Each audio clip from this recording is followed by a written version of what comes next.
Just like the street lights lit this town, like a fire in a blaze, gotta burn it down. Can't be afraid to leave this out. We got this far, don't know how. I see danger in your eyes. They know we'll burn down the night. Coming just like the sunrise. You know that we're gonna let it away. Tonight, we're gonna let it away. Tonight, we're gonna let it away. Just like the sunrise, we're gonna let it away.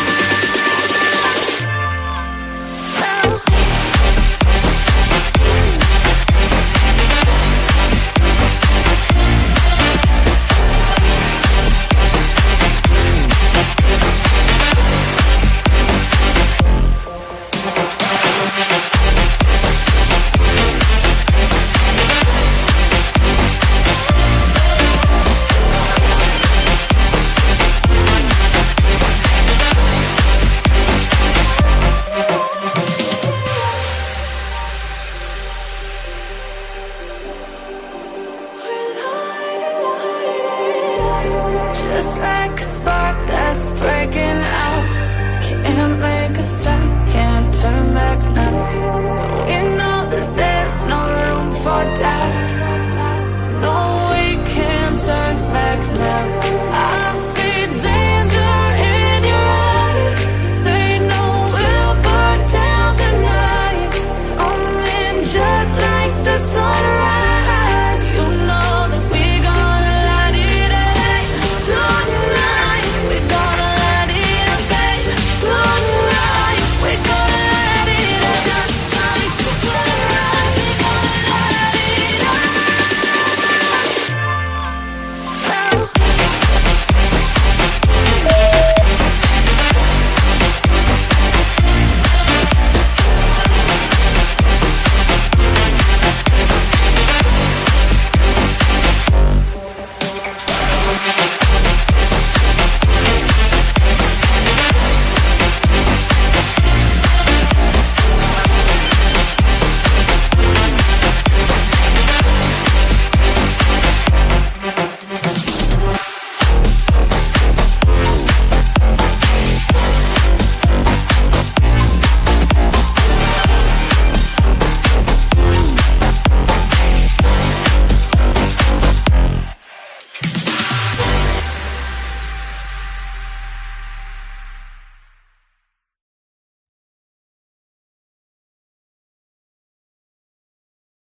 I'm muted. Wasn't even on. I thought I hit the button. Sorry about that, guys.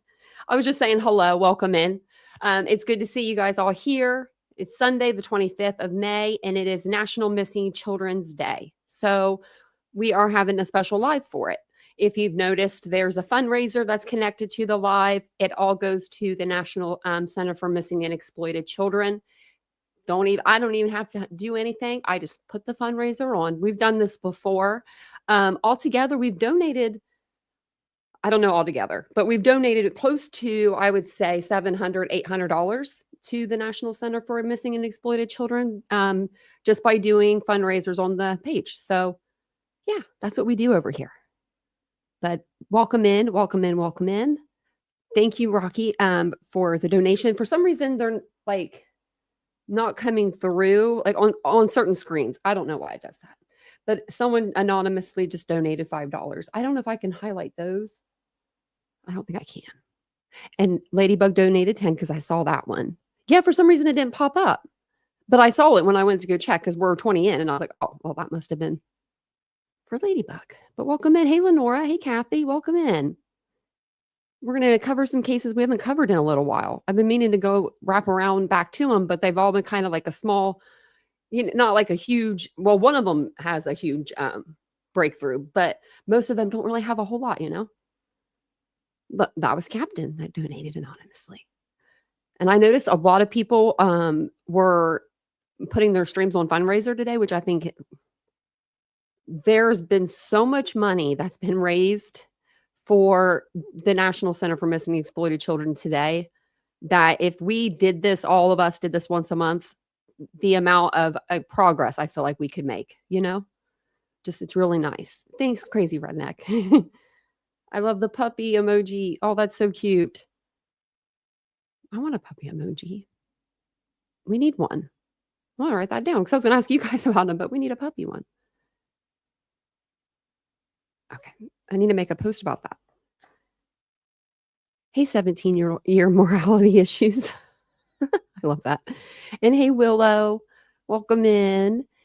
Hey, Crystal, Lenora. Hopefully the giveaway winners, they got everything sent to their email today. I did it before I went out and did anything today. So hopefully you got all that.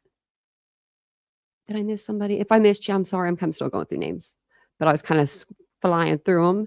Crystal's here. Shelly's here. Prayers for the missing and their families. Yes. Hey, Cat's Eye. Hey, DM. Princess Elsa's in here. One shot. There we go. Oh, thank you. Makes it worth it when you guys tell me thanks. Really, it does. Someone earlier said, like, thank you for doing it or something. I was like, oh, that's just so nice.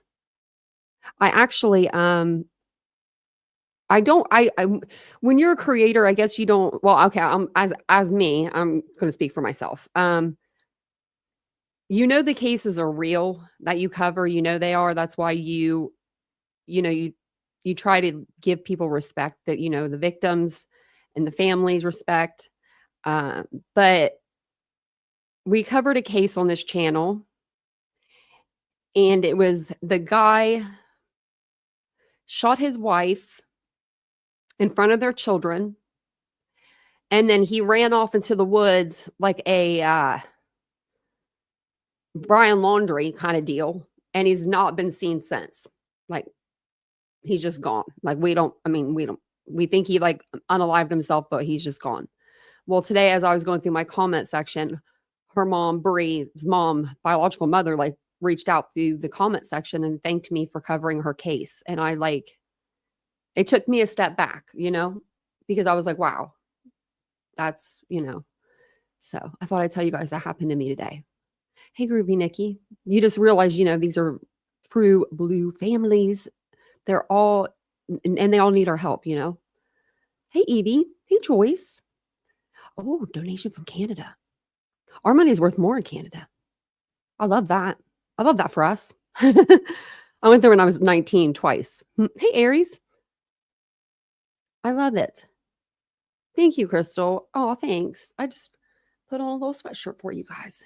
It's still freezing here in Ohio. Hey, Tony. I don't know if it's cold where you guys are, but it's like 60 here and it's May. I'm like, it's Memorial Day weekend. That's, usually like the unofficial start to summer. It's usually really warm. It is like not. Thanks, DM. I appreciate that. It does take a lot. And it was really kind. It was Rocky. It meant a lot because you get the bad comments, all, what I mean? As a creator, you get them all. Your intro's too long.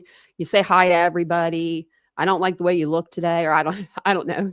They're not usually too bad, but it was nice to see that. And I know that we covered her daughter's case, the best that we could. And I wish we could have done more. Hey, EMAC. It's been cold in PA too. Yeah, Lenore, I don't know what this weather is, but it can go back where it belongs. It's not here. North Pole, South Pole, I don't even know. Where is it really cold? Isn't it Greenland? That's like cold or something. But it feels like, yeah, it's cold here. Can't even get in the pool, guys. So we're going to go ahead. We'll get started. Tonight we're going to talk about, like I said, it's kind of a combination of missing people and people that have just been found recently. And, people, and then, one case that's still missing. We're going to cover 4 cases tonight. So I thought we'd start off with like what what today is. So I figured I'd give you the scoop because I didn't know where this was established from. How some holidays just pop up, like it's National Pizza Day or something. They just kind of pop up. So I wanted to see where it originated from. And it originated back in 1983 I was actually born after 1983, so that makes me feel good. I was born in 85. President Ronald Reagan proclaimed May 25th as National Missing Children's Day. Each year, the U.S. Department of Justice commemorates Missing Children's Day to honor the heroic and exemplary efforts of agencies, organizations, and individuals to protect children. Missing Children's Day is dedicated to encouraging parents, guardians, caregivers, and others concerned with the well-being of children to make children's safety a priority. It serves as a reminder to continue our efforts to reunite missing children with their families and an occasion to honor those dedicated to the noble cause. As part of this initiative, the U.S. Department of Justice launched a National Missing Children's Day poster contest, which invites fifth grade students to create a poster to include the theme, Bringing Our Missing Children Home. A fifth grader did that from Ohio. Wow. That's a powerful little drawing there. I don't know if you guys can see it very good. Let me see if I can open it up bigger. Yeah. We do have some talented people in Ohio, though. Hey, Ash. Hey, Carl. I was on another page. Sorry. Oh no, she ain't gonna do no dang fundraiser. I saw who she's having on her panel. She had to do something. She had to call in reinforcements. Aries, you know that. Seth, I need you. I felt so bad, like, because that's not one of the cases that I'm going to cover tonight, and I said, man, it's too crazy. But that is a pretty powerful little picture there. I guess it's going to go on maybe a book or a flyer. They said, "Hey, dreaming of blue skies." So I don't know if it was. I know that it was the other little boy that was missing in New York, and they found him. They haven't found him yet. Peyton, no, that's not his name. Oh, I had it up too. I don't know if it was on this one, because I had like two different things to read, and then I was like, I'll just read this one. I think it was the other one. There was another little boy, and he was missing. He's still missing. And it's like everyone knows the case. Let me see if I can find it. Like, what is his name? National Missing Children's Day.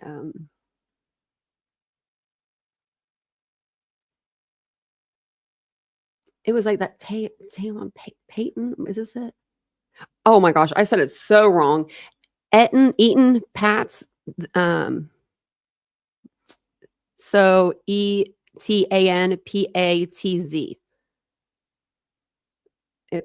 We'll just read this little bit right here. So it says, I'm gonna figure out how to say his name. Enon Pates. 6 years old, was walking to school in New York City when he disappeared on the morning of May 25th, 1979. He never made it, and he wasn't reported missing until he didn't return home that evening. After his mother alerted the police, more than 100 police officers and bloodhounds embarked on an intensive search for the missing boy, but he was never found. He was declared legally dead in 2001. Oh my. They made their parents wait that long. I guess that maybe the parents wanted to wait. You know what I mean? But Pedro Hernandez, in 2017, a former store clerk who worked near the Pate's home back in 1979, was found guilty of his kidnapping and murder, but they still haven't found his body. That's so sad. So I guess we're covering an extra little story, but yeah. It says right here, yeah, President Ronald Reagan proclaimed the first National Missing Children's Day. That's sad. I don't think they even have a picture of him. Wow. Let's see. Where were we at? Okay. So, like I said, we're going to cover a few different cases tonight. I'm going to grab my drink. I have some notes. My notes are super small, so if you see me squinting, that's why. Oh, and oh, thanks, Joyce. I just saw that came in. Or I saw that you donated. And thanks for everybody for donating. Oh, and the Pines just donated too. Anonymous just donated $5. Oh, now I'm seeing them. I need to be over here on this screen. Thank you guys. That's so nice. So let's go to the first case that we're going to talk about. We're going to talk about Mamta. She's an adult, but she is missing still, and she's a case that we cover on the channel. So I wanted to add her in here. So that's why I went ahead and decided to do it first. But if you're not familiar with these cases, I'm going to break them down for you. Like I'm going to give you a timeline or, a description of each case. And then I'm going to go through the latest updates with you guys and what we have. If there's a case that you guys want me to look up or look at, let me know in between like one of the cases and I'll pop it up. I know there's a couple of cases that are newer that we haven't even covered on this channel before. So if there's something that you want me to look up, let me know. Oh, thank you, Angie. Thank you, Anonymous. You guys are awesome. So, okay. Mamta Kafle Bhatt is a 28-year-old pediatric nurse and mother from Manassas Park, Virginia. She's been missing since late July 2024. She was last seen or heard from on July 29th, and she was reported missing by her husband, Naresh Bhatt, on August the 5th. So July 29th, last time she's spoken to, seen. He doesn't report her missing until August the 5th. After she failed to show up for work, work colleagues were ringing the alarm. Mamta, originally from Nepal, moved to the U.S. in 2021 for an arranged marriage with Naresh, and that was her husband. And they had a 1-year-old daughter. She turned 1 as her mom was missing. So very sad. Naresh Bhatt, 38. He was arrested on August 22nd, 2024, initially charged with concealing a dead body. In December 2024, a grand jury indicted him on additional charges of first-degree murder and physically defiling a dead body. Prosecutors alleged he killed Mamta in their home between July 29th and July 30th, 2024. He dismembered her and disposed of her in various locations.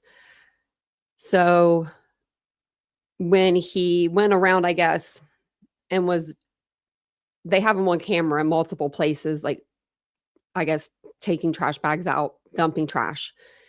I was listening to something today and they were talking about, like, they can't just go to the landfill and be like, okay, where was this trash placed? Because it's like so many different like locations. And I guess these locations have already been like put out there, bulldozed over, more stuff's been on top of them. So the way that he was talking, he was almost talking like there wasn't going to be a body to find, like they weren't going to be able to find her. Now I pray that they can, because if he's doing a speedy trial, so his trial is starting, I think, in September. So he's going to try to hurry up and get up out of this. Like, you ain't got a body.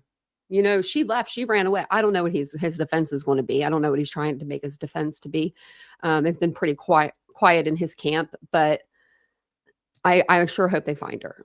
But they do have DNA evidence. Blood on a reciprocating saw in the couple's home matched Mamta's DNA, with the likelihood of 1 in over 8 billion that it belonged to someone else. Naresh and their daughter were ruled out as contributors. Forensic findings: a canine cadaver dog detected signs of a dead body in the primary bedroom and bathroom. Evidence suggests that a body was dragged from the bedroom to the bath. And he even went as far as moving his bed over a pile, like a stain on the carpet, a red stain. Not very smart, Also, surveillance footage, because he drove a Tesla. Those cars record you 24/7. That's how they found out that he was disposing of the trash bags. He was going around disposing of that. He wore gloves, and he sold the Tesla. I forget how long. It was like a few days after she went missing, he sold the car. So police were able to find the car, though, request it, and they were able to search it. So domestic abuse allegations were in the home. Friends reported Mamta suffered emotional and physical abuse, including an incident in February 2024 where she appeared at work with bruises. Naresh allegedly made controlling and derogatory remarks, such as criticizing her appearance. It seems in her videos, she was on TikTok a lot. She was always with her daughter. He wasn't really there in the TikToks with them. But despite extensive searches, including over 50 physical searches and 44 search warrants across Manassas Park, Loudoun County, and the landfill in Page County, Mamta's remains have not been found. Manassas Park Police Chief Mario Lugo has stated her remains may never be recovered due to trash processing. And that's kind of what I just, went through. So Narish's defense argues there's no probable cause for the murder charge. There is probable cause. There's enough biologicals in that house to tell that that person isn't walking anymore. Like, we've seen the pictures. I showed the pictures before. Like, it's a lot. So his defense is claiming that she may still be alive, possibly have left voluntarily. They've challenged inconsistencies in police reports, such as a detective's claim that the body was dragged out of the house, later clarified as movement within the home. So yeah, he said that it was like dragged out the front door. Like, the way he described it, it sounded like it was dragged out the front door, because I remember thinking, well, why didn't their neighbors that lived in the basement see any of this? But he was talking about upstairs. Just use your words, guys. I guess, I don't know. But Narish is being held without bond as of right now, deemed a flight risk and a danger to the community. His trial is scheduled for September the 8th, 2025. We will probably be doing just recaps on that, because we'll be doing Brian Kohberger's case. But I'll make sure that I give you guys like an update. If it's every night or every other night, I'll get it in there for you guys. But let me see. I think that's all I've got with this. So pretrial hearings are ongoing right now. And he is scheduled for trial on September the 8th, 2025. He's ready to, that's a fast, speedy trial, Speedy is speedy. So it says Mamta Kafle Bhatt's investigation. Narish Bhatt in court for hearing not originally scheduled. So he had to go to court for some reason. I forget. Now I'll have to read through this. But her friends and family did show up. There are some people here. They have her daughter. I believe her mother has her daughter in her custody. Nima is her name, and she's 1 year old. Actually, August. I think her birthday's September. It's either August or September, so she'll be 2. Wow, that's sad. The Manassas Park man facing charges in connection with murdering his wife and dismembering her body was in court on Friday for a hearing that was not previously on the books. Narish Bhatt, 38, was arrested last summer and faces charges connected to his wife, the death of his wife, 28-year-old Mamta Kafle Bhatt. Mamta has been missing since July of last year. What we know, it says, one of their reporters was in court for Friday's hearing, which lasted about 3 minutes. Ramirez had previously learned from the Prince William County Commonwealth attorney that this hearing would be brief and had nothing to do with the judge entering subpoenas for non-residents to appear as witnesses. This has to do with the prosecution getting ready for trial, which is slated to begin in September. The judge entered 3 subpoenas on Friday. Fox 5 checked the court system, but their names and addresses are sealed. Everything in this case has been really tight-lipped. And I think that they have to do that, because there is a no body in this case. They don't have a lot to work with. And I know it's a lot harder to prosecute a no body crime than it is if you had the body and the evidence. But in my opinion, he doesn't look very innocent. He doesn't. The evidence against him is pretty bad. He didn't even. The cops came to his house on August 2nd to look for her after coworkers said she hadn't been to work in a couple of days, right? And he says, yeah, she hasn't been here. One reporter missing? Nah, that's cool. I don't want to. And then 3 days later, he does. Calls them back to his house. I don't know. And if you guys were with me when we were covering this case, we did the interviews with him. I'm sorry, but I don't like to say people look guilty, but he looked guilty. He looked like he wanted to be anywhere but in front of that cop. His eyes were going everywhere. He was ready to run. But it says here that investigators have executed over 44 search warrants and conducted more than 50 physical searches from Northern Virginia since Mamta was reported missing last summer. And then preparations for trial. Investigators reported finding blood evidence in the couple's Manassas Park bedroom. Authorities have also discovered that Bhatt purchased cleaning supplies and visited multiple trash disposal sites. Yeah, he went to a Walmart and got his cleaning supplies. Walmart has better cameras than anybody. Manassas Park Police Chief Mario Lugo previously told Fox 5 in an exclusive interview that due to the way trash is processed, Mamta's remains may never be found despite ongoing efforts. She is not on social media. She is not communicating. This theory that she might still be around, I mean, we're not seeing it. We believe she's dead and we're just getting ready for trial, Lugo said. He emphasized that Bhatt remains innocent until proven guilty. Mamta's family and friends, alongside investigators, continue seeking justice as the trial approaches. These supporters spoke after court, telling Fox 5 they are now planning a special domestic violence awareness event outside of the Prince William County Courthouse to honor the first birthday Mamta Bhatt will not be spending with her child. Well, honey, this is her second. This is her second birthday. She was one after. Her friends went and had the birthday party for the little girl because her mom wasn't there. Like, she wasn't. So I'm sorry to tell you, but yeah, this is the second birthday. And it's sad. The group plans to have a specialist on hand to speak with anyone seeking help. We're told that is now being planned for May 28th. Oh, so just in a couple of days. Well, I hope it all goes well, and I hope that Nima has a great time. Like, if they get to see the baby, I hope Nima's there and she has a good time. She'd never leave her kid behind. Oh, you should have saw the TikToks they made together, you know? You could tell she loved that little girl, you know? That little girl was her life. That's sad. What's this? Oh, these are the pictures. So this is the picture of like the bathtub, like this, the shower. And like you can see the, biological stuff in the, like on the floor, like they rolled the carpet up. Like, come on, man, be smarter. I think that might have been all. And there's a picture of him, if you haven't seen him, and what he looks like. There's a picture of him. So, yeah, that one is very sad. And welcome in, everybody. If you guys don't mind, will you take a second and hit the like button for me? That really helps.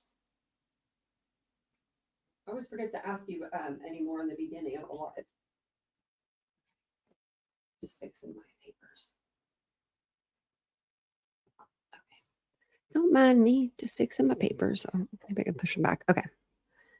So the next case is a sad ending. We covered this little boy's case a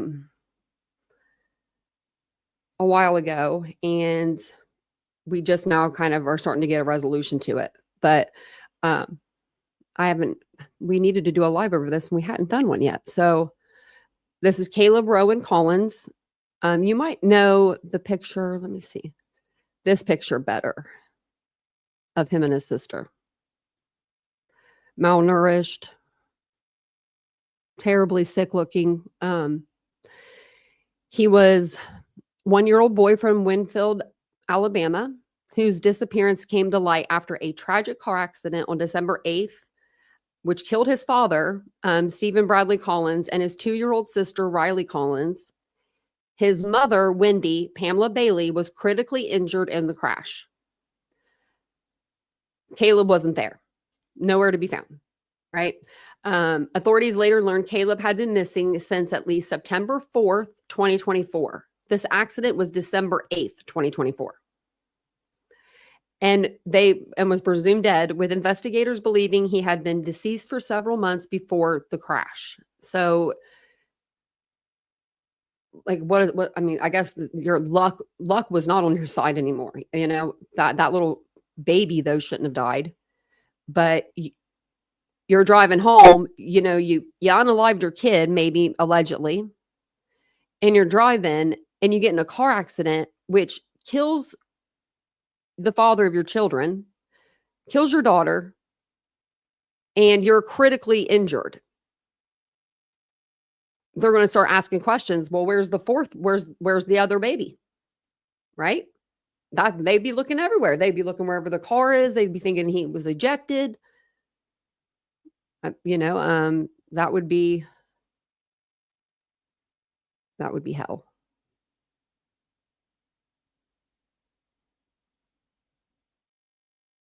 Okay, thank you, Dreaming of Blue Skies and Sandy Beaches. I can look on my side too if you guys need me to. I can always refresh. We're up to 139.58. Not too bad, guys. Not too bad at all. Well, I appreciate that. Thanks, guys, for being here too. I do appreciate you guys. What was I saying about Caleb? Okay, so court records reveal, and we're going to go through some of them, disturbing details of alleged abuse. Wendy Bailey admitted to failing to intervene on multiple occasions when Caleb was physically abused by his father, including being bound with rope, physically assaulted, and hung from a loft with blood and bruising present. They were really abusing their children. Some people shouldn't be parents.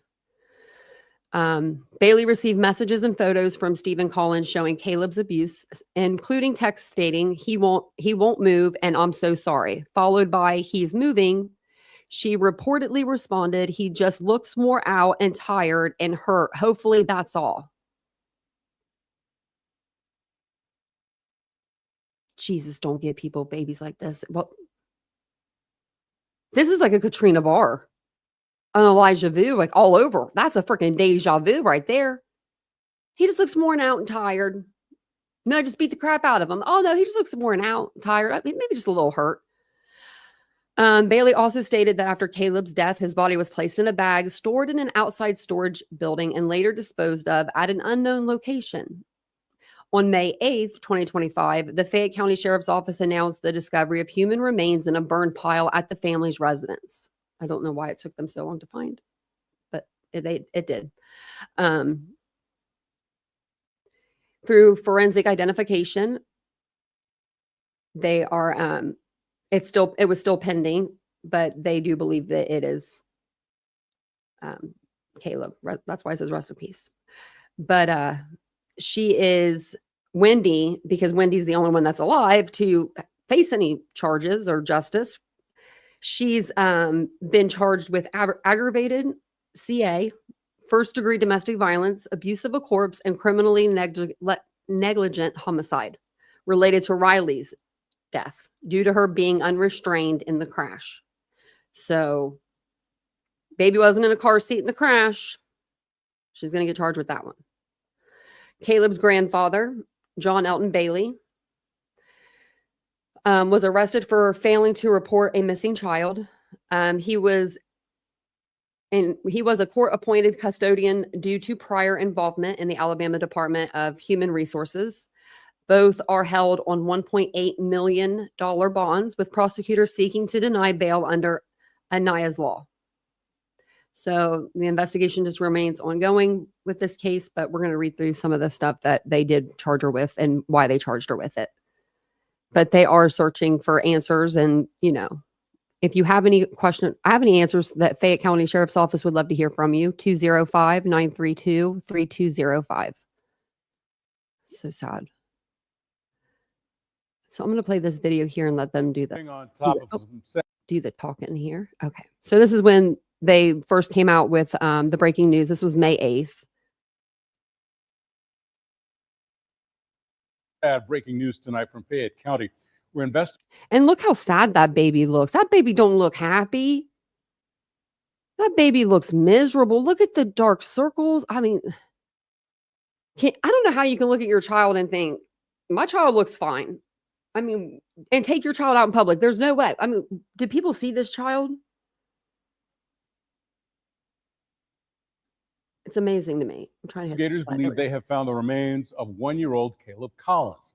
Collins is believed to have been missing since September, with some of his family now being held in jail. And we do want to warn you, the details we're learning tonight are disturbing. Your reporter, Brady Talbert, is at the family's home with the very latest. New devastating details. After searching this property several times, authorities now believe they have found the remains of Caleb Collins in a burn pile here near the family's property. This is a better look at the property when we first got here. The Fayette County Sheriff's Office telling us an anthropologist has now confirmed the burn pile did contain human remains, and the evidence was sent to forensics for additional identification. Caleb was first reported missing after a deadly car crash involving his family in December. Authorities say it killed a 2-year-old child and the child's father, Stephen Collins. The boy's mother and grandfather were indicted by a grand jury last month. Wendy Pamela Bailey Look at and that John scary Elton face. Bailey have been arrested and charged with multiple offenses, including domestic violence and abuse of a corpse. Now that human remains appear to have been burned and discarded, Caleb's uncle is telling WBRC he is still trying to wrap his head around how this could even happen. He wasn't even 2 yet. Oh, Oh my God. I can't imagine doing something like that to a kid. I can't imagine doing that to something, a human being, especially my own kid. And here's what the Fayette County Sheriff is now saying. This is a heartbreaking outcome, and our thoughts and prayers are with all of those who loved Caleb. While this discovery brings a measure of closure, it is also a solemn reminder of the responsibility we all share in protecting our children. The sheriff also Absolutely. saying he is committed to ensuring justice in this case, so something like this doesn't happen again. Your reporter in Fayette County, I'm Brady Tolbert, WBRC 6 News on your. how do we stop it? How do we prevent it? Offer more classes. Don't leave the hospital so fast with a baby. Take some classes before you leave. I don't know. I'm not a mom, so I'm not probably the one to talk. But I'm telling you what, if I was a mom and I was in the hospital, I'd be like, can I get an extra day or 5? I would be terrified. So, I mean, I think that there could be more resources out there for people. Now, do I think that they'll actually take the resources that they're given? Maybe not. But what if you don't just give out like some resources, like let's not just give out food resources and rent resources without maybe having these people take a couple parenting classes or something. You know what I mean? Just to polish them themselves up a little bit. Everyone's a first-time parent, you know, when you have a kid, and it's sometimes you need a break, and sometimes you don't know when to take a break, you know, and you snap. People snap. There needs to be like a little thing where you have a closet you can go and run into and scream if you need to for a minute, like a mommy closet, a mommy pantry, if you would. Oh, you're welcome, Tits McGee. Hey, Trips. Hey, Shauna. Welcome in, everybody. I mean, it's really devastating. Like, look at this picture. Like, I remember we looked at this and we were just like, I mean, she's eating ramen noodles, it looks like. I'm not judging because I love me some ramen. But I'm just I forget how old his sister was, but she wasn't that much older than him. To be having a hot meal like that in front of her on something that's not sturdy, just me. Oh, this is the one that actually had the document. I wanted to read this document to you guys because this is what she got charged with. So, state of Alabama, we don't ever have cases out of Alabama, I feel like. So, you know, good for Alabama, not good for this case, though. So, Wendy Pamela Bailey. Did you see the picture of her? She's a scary sight. She's a scary sight. I mean, I know she's just in a car accident, but still. Count 1. Okay, so these are the counts up here. So count 1, aggravated child abuse. The grand jury of said county charged that before the finding of this indictment, Wendy Pamela Bailey, whose name is otherwise unknown to the grand jury, being the natural parent, step parent, adoptive parent, legal guardian, custodian, or other person who has the permit or temporary care or custody or responsibility for the supervision of KRC, and then it has date of birth, 4/13/2023. A child under the age of 6 years did torture, willfully abuse, cruelly beat. Wow, I haven't heard these words. I didn't even hear these in Elijah Vu's thing. or otherwise willfully maltreat the said Caleb by acts taking place on more than 2 occasions in violation of section code of Alabama. And then she got charged with 4 domestic violence in the first degree. I wonder if these will all read the same. This one looks smaller than this one. But it says the grand jury of said county charged that before the finding of this indictment, Wendy Pamela Bailey, whose name is otherwise unknown to the grand jury, did commit the crime of assault in the first degree pursuant to section, to wit, in the course of and in furtherance of the commission or attempted commission of any felony clearly dangerous to human life, to wit, aggravated child abuse in section of the Code of Alabama. And in doing so, that said, Wendy Pamela Bailey did cause serious physical injury to another person, meaning her son, and that her son being the child of said Wendy Bailey in violation of the code. Now, the next one, it says the grand jury of said county charged that before finding of this indictment, Wendy, whose name is otherwise unknown to the grand jury, did commit the crime of assault in the first degree, to it by binding and or tying, wherein the said Caleb person was restrained and or suspended from a ceiling and or another unknown elevated animated object, a better description of which is otherwise unknown to the grand jury, and in the course of and in furtherance of the commission or attempted commission of any felony clearly dangerous to human life, to wit, aggravated child abuse. So she did cause serious physical injury to another person, meaning Caleb. I think the next one is the same. Let me make sure. Oh, no, it's not. This one is by binding and or tying with zip ties and or ligatures and or by other unlawful means in a manner and fashion wherein the said Caleb person was restrained and or bound to a chair and or another inanimate object, a better description of which is otherwise unknown to the grand jury, and in the course of and furtherance of the commission or attempted commission of any felony clearly dangerous to human life. Wow. It just says that she was in violation. Yeah. Oh my, tied to the chair. Now the next one is by striking or hitting, commission or attempted commission of any felony. It says that she did cause serious physical injury to another person. And then count 6 was abuse of a corpse. The grand jury of said county charged that before the finding of this indictment, Wendy Pamela Bailey, whose name is otherwise unknown, did knowingly treat a human corpse in a way that would outrage ordinary family sensibilities. What the hell would that, what does that mean? People with common sense? What's ordinary family sensibilities? Like, I wonder if that's like an actual, like, what treatment of a corpse will outrage ordinary family? Let's see. It says. Okay, let's go back. What is the story of the no ordinary family? Okay, I don't know what that means. We'll go to this.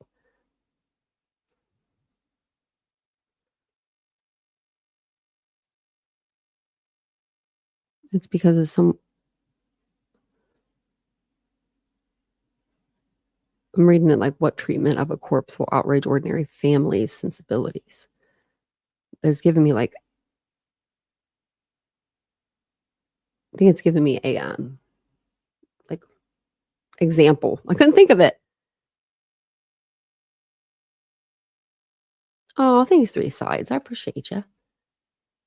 So she's a piece of shit. I mean, I'm not going to say she's not. I'm not going to say I don't think she's, even if, let's say she didn't unalive Caleb. Let's just say she didn't kill Caleb. Let's for all intents and purposes, we'll play get devil's advocate. We'll say maybe the husband did, She still was his mother, and she was still had a duty to protect her son, first and foremost. Second, she put her daughter in a car, unbuckled, unrestrained, and got her killed. It was her responsibility to make sure her daughter was in a car seat, a booster seat, whatever she needed, a proper seat to be in, and to be buckled upright. Oh my goodness. I mean, people get charged with that. I know some kids are quick and they'll get out of that, those contraptions, like quick. My niece used to do that. And my brother, it happened one time with my mom in the car. My mom was like, I ain't never seen your brother like be so stern, because he's never stern. But he was like, you better sit down right now. And she did. She sat down. She was like, oh, I'm in trouble. Like she was in the back of the van, boop, bebopping up. She was probably, I think 3 maybe at the time, 4. She was young. Those kids are smart though. Kids are smart. We do have a great group here. We do. Hey, FAFO. It's nice to see you guys all in the chat tonight. Okay, let's go to the next one here. This case is, yeah, this one gets me in my feels. They all do. This one in particularly does, because nobody's looking for her. Other than the police that, have one person designated to her case probably at this point, but there's miracles that happen. So Madalina Cojocari, she was a North Carolina girl. She was just 11 years old when she was last seen getting off her bus, her school bus in Cornelius, North Carolina, just north of Charlotte, on November 21st, 2022. So she's been missing for a few years now. Her disappearance wasn't reported by her mother, Diana Cojocari, and stepfather, Chris Paltmetler, until December 15th, 2022. Last seen November 21st, not reported missing until December 15th. And after,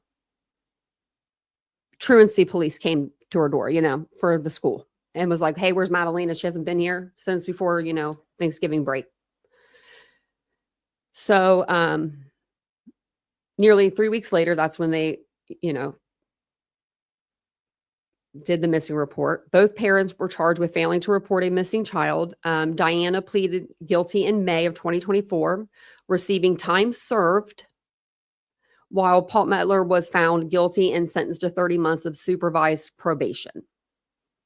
Diana was named a suspect in Madalina's disappearance in June 2024 and reportedly left the U.S. for Moldova shortly after. And she did. So I don't know where the news reporters were. I don't know where Nate Eaton was when she was, not producing her child like Lori Vallow. But remember, everybody was on Lori's shit. She couldn't produce her children. Nobody let her go. No one let her live that down. No one let her just go off to Hawaii with her ukulele. They were on her. Where's the children? Where's the children? We don't get that for Madalina. I don't know why. We haven't gotten that yet. We're getting there. But we need the voices need to be a little louder, But recent developments. Search warrants. Over 30 search warrants have been issued since Madalina's disappearance. I think we've went through every one of them, but we may have to go through them again, because there's a lot. In 2023, a warrant revealed Diana called a priest in Moldova around that time that Madalina vanished, and she had sent $4,000 in 2 payments in December of 2022. So she was missing the end of November. December, she's sending him $4,000. Another warrant suggested some of Madalina's items, like clothing and a backpack, were burned in a fire pit before her disappearance was reported. So her mom tried to say, yeah, her backpack's missing and some of her clothes are missing. Not anymore. Diana, not anymore. Investigators also explored possible sexual exploitation. Finding a phone with a Discord account linked to Madalina containing 37 unread messages. They did do this age progression photo on her 14th birthday. So the Cornelius Police Department and, the Center for National Center for Missing and Exploited Children, they put together these two pictures. Well, the one is obviously of her, and then the other one is the new AI kind of generated photo, age progression photo. The investigation in the Cornelius Police Department with the FBI and North Carolina State Bureau of Investigations assistance continues the search. Chief David Baucom has emphasized the case remains active, though no definitive evidence confirms whether Madalina is dead or alive. Like her mom was in the mountains, like right before her disappearance in North Carolina. There's a lot of things that her mom has done. I really want to read back through those search warrants because she was burning a lot of stuff that she shouldn't have been burning in the backyard. Who burns their daughter's Halloween costumes? Diana. And her schoolwork. And her clothes. And her book bag. I mean, who does that? She's still missing, yeah. Her mom is Lori, like a Lori Daybell. Yeah, CJK. You should have saw the. Let me see if I can find that picture. Her mother. Okay, Diana's mother is even worse. Ricotta. So we got Ricotta, the grandmother. She comes to the United States and she has the nerve to talk to the news, right? This, I don't care about that part. This is the nerve she had. If you let me and my daughter go, we'll leave your country. Nothing about Madalina. If you let me and my daughter go, meaning Diana, she was in jail at the time, we'll leave your country. And that's exactly what they did. As soon as she got out, she got on that plane smiling. She took a selfie of her and her mom's behind her, smiling. The father, she had a stepfather, and I guess he would go outside and play with her and do kind of like fatherly things. But we don't, he's saying one thing, she's doing another. Like when she went missing on the 21st of November, it was actually, they had a fight. So Chris leaves and goes to Michigan. She's gone. She wakes up the next morning and Madalina is not there. So the first thing that you think that as a parent, you would do is you'd call the other parent, right? The step parent, and say, did she go with you? Where's Madalina? Madalina's not home. She doesn't do any of that. She waits 2 to 3 days until Chris comes back from Michigan, right? And then he asked her, where's Madalina? She said, well, I don't know. Isn't Madalina with you? And he says, no. Isn't Madalina with you? And she says, no. That's how the conversation went, just like that. No, and what? If I was Diana, I'd be screaming. I'd be cursing. I'd be like, where's my kid? I wouldn't wait 3 weeks until the truancy police come to my house with their little packet and put it on my door. And then what's going to follow after that. The police are going to show up after that. So you have to contact the school, but you don't have your child. So you're just kind of like, I'll bring her in. Sure. Like the 15th of December is not going to come. Like it's not going to come. Like you're going to have to produce her and you can't produce her. This is one case. Like I want them all to be solved. This one, I will talk about this case until it's solved. Like someone will be, and I know there's other people that really care about this little girl. So I can't say nobody's looking for her. There are Facebook groups, that are dedicated to her. There is one person in particular, she sends me all my Madalina stuff most of the time. Like before I can even hit the website for the police department, sending it over, you need this for a show. And I love that. I love that there is people out there that are still, on her mother's shit. We have Diana's address. We can write her. Where's your daughter? Write her every damn day. I wonder how many stamps it takes to get from Ohio to Moldova. A couple forever stamps do? I don't know.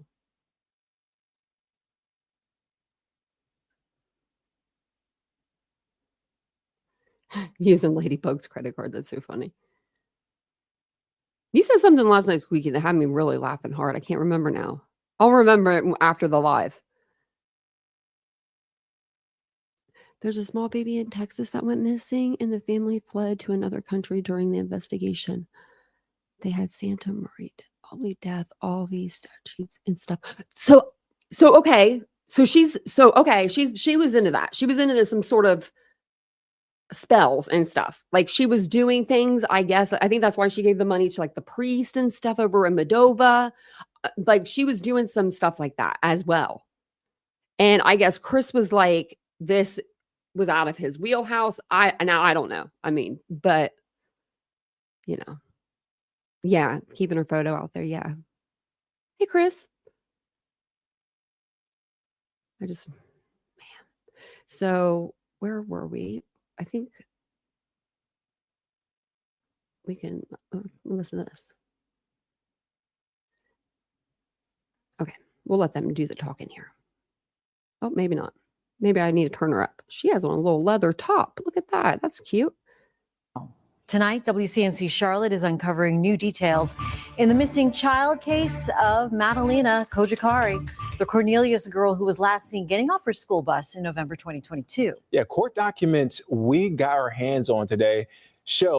I'm going to pause them for a second so I don't forget to tell you guys this. If you want like a more of a deep dive into any of these cases, let me know.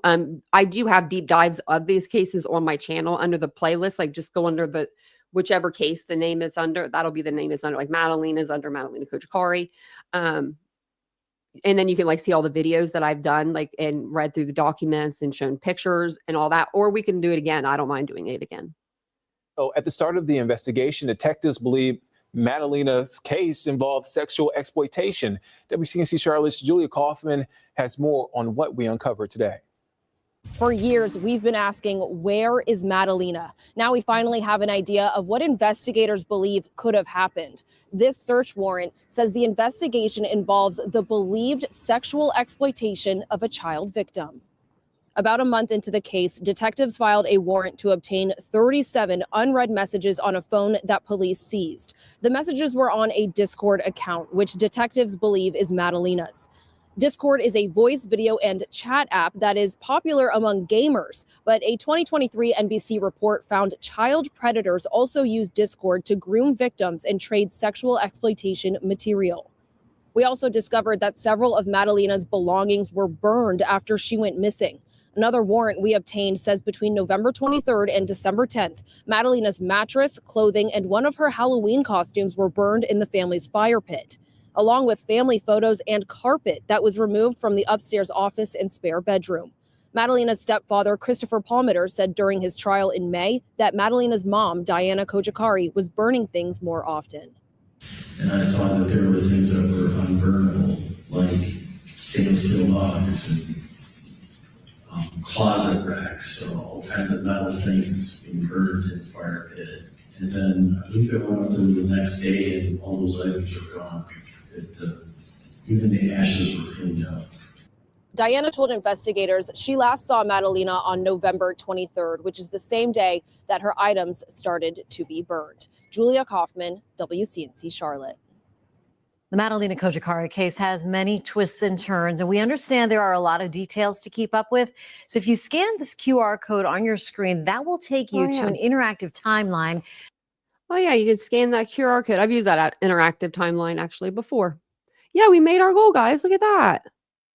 That's awesome. I think everybody has done an amazing job today. I want to say that I just want to point that out real quick. I know that a lot of creators that are supposedly just the worst of the worst, right? They're just the worst people ever.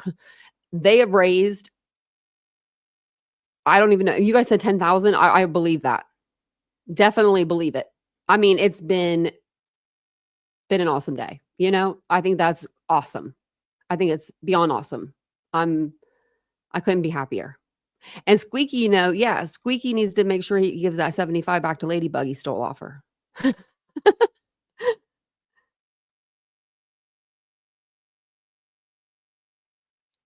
That's so funny. He just tried to call. I didn't answer.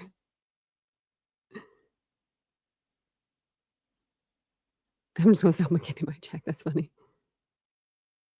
Oh, I'm sorry, DM. Closer to Fort. Wow. Pistol Amy. That is amazing. That's amazing. Now, this is the kind of story that needs to be told. Someone needs to be writing the news and telling them this. Like, this is what needs to be told. You know, like, let me tell you what YouTube creators, you know, not even true crime creators, just YouTube creators that care about children. If that's what it comes down to. You know, like, we care about kids and we want them all to be found. And you all raised that money. You all did that. I mean, if it wasn't for you guys, 15,000, that's life-changing to some people. Like, really, I mean, that would change my life. I could use 15,000 right now, you know? Not that much, but you know. I'm so glad. I wonder what they'll use it for. Like, you know, that's amazing. That's just amazing. Because they need it. They need it for, you know, search teams, flyers, anything that you could possibly ever need to be searching for somebody that's missing. Just keeping their, you know, their organizations up and running. So it's amazing that everyone was able to come together and do that. And, you know, like, we do love children on this app, and people think we don't. I'm not people. One person thinks we don't, but we do. I do anyway. I mean, obviously. Speaking of child, I'm going to talk about Elijah Vu next. Look at this face. So this is the last one. This one is here. So if you don't know about little Elijah Vu, I'm going to tell you a little about him. Oh, thanks, Squeaky, for donating $20. I just happened to look over there. I can see him on my iPad. For some reason, I can't see him on the other one. Oh, Be Nice Try It donated $5. Oh, look at that. Just got to scroll up a little. Thank you guys so much for the donations. Naomi and Anonymous. I think Naomi actually donated maybe twice. That's amazing. It's going to make someone so mad. This is what it's about, Trip. Yeah. The community showed up big today. I am absolutely proud and honored to be part of a community with so many amazing people. Yeah. And this is what it's about, you know? This and me getting that comment today from that lady's mom. Like, that it really made my day. Oh, and Ladybug's comment when I first came in the live, it was before anybody was in here. Ladybug was like, yay, this is exciting, or something like that. I don't know. You were just like pumped up for the live, and it made me more pumped up. So I appreciate that. But we're going to talk about Elijah Vu. He was 3 years old when he was tragically killed. I have his missing. I just wanted to put his missing flyer up. That way you knew who I was talking about. But he was 3 years old. He was a 3-year-old boy from Two Rivers, Wisconsin, who went missing on February 20th, 2024. Last seen on video, February 16th, 2024. So any date after that. Sparking a massive community and law enforcement search. His remains were found on September the 7th, 2024. So what's that? February? 7 months later, I got to count on my fingers still. I know that's bad. But he was found 7 months later in a wooded area, about 3 miles from where he was last seen, identified via DNA testing by the Wisconsin Crime Lab. The Fond du Lac County medical examiner ruled his death a homicide by unspecified means with evidence of prior injuries, including facial fractures and signs of prolonged mistreatment. Elijah's mother, Katrina Barr, and her boyfriend, Jesse Vang, face charges related to his death. Barr is charged with chronic neglect of a child resulting in death, child neglect, and obstructing an officer. Vang faces charges of physical abuse of a child causing death, hiding a corpse, and obstructing an officer. The little blanket he's wearing in the picture here, the red one with the black and the cream, he wasn't even with his blanket. Like, Jesse Vang allegedly drove one spot, threw his blanket out, and then took the body to another spot. I mean, evil people. Basically, Katrina sent her son to Jesse Vang's house. That was her boyfriend, her boo thing at the time, to become a man. He was 3 years old. So Jesse teaching him how to be a man, you know, because I mean, that's what you do at 3. he teaches him to be a man by standing in the same spot, praying for his mother for hours on end.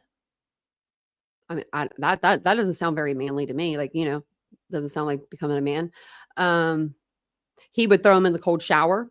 He would change his diaper once a day if he was lucky. He was still in a diaper at 3. I mean, nothing wrong with that if you have problems, but usually they're potty trained by then.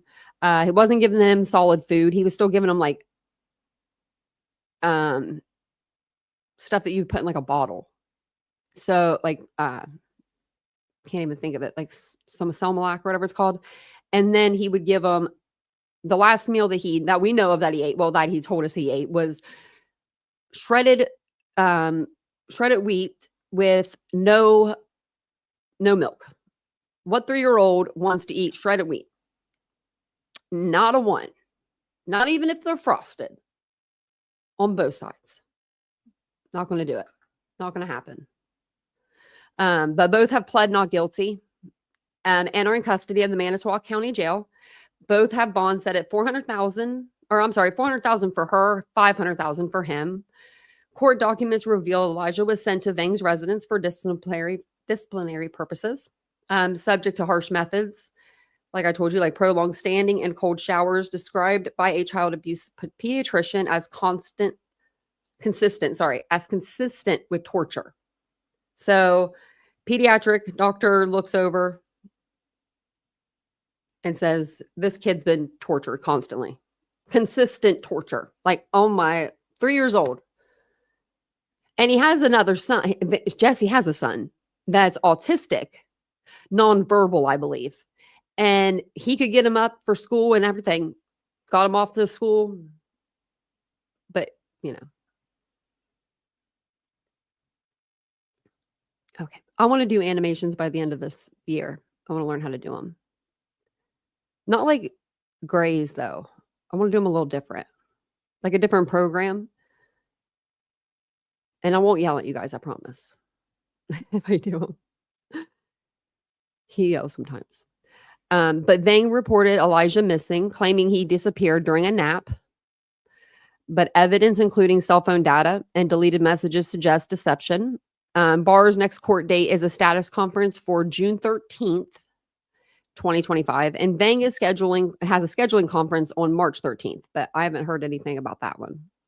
The case has deeply affected the Two Rivers community, with ongoing investigations led by the Wisconsin Department of Justice Division of Criminal Investigation. A $40,000 reward was offered for information, and Elijah's 4th birthday was marked by a community event in August 2024. So he would have been 5 this August. Sad. So I'll play this video here. It says a judge granted more time for the defense to prepare as Jesse Vang faces charges in the death of Elijah Vu. Now, I do need to find, there's his mugshots are out there somewhere. Like I remember finding them, and there was like 9 of them. It looked like the damn Brady Bunch, like 333. And all of them, he has like a different hairstyle. I've never seen anybody style their hair like he does. It's hilarious. It's like, he will have a ponytail like right here. It'll be cut out like a square. No hair here, no hair here, but just like a square with like a ponytail. Like you got to make fun of the guy. I mean, really, what else are we going to do? We can't get to him to hurt him. So we got to make fun of him a little. But I need to find the pictures. Let me see if I can find Jesse Vang mugshots. Maybe they were on like Reddit or something.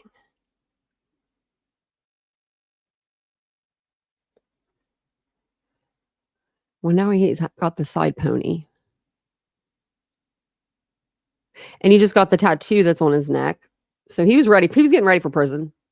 He just got this like the same year, like that, like the month before, like or something. I knew all kinds of details about his neck tattoos. But man, I wish I had the whole like set. There was like 9 of them. And whenever I look under like images, I don't see them. But where were they? They were so funny. I wish I would have saved them. I bet you I did save them somewhere. I probably just,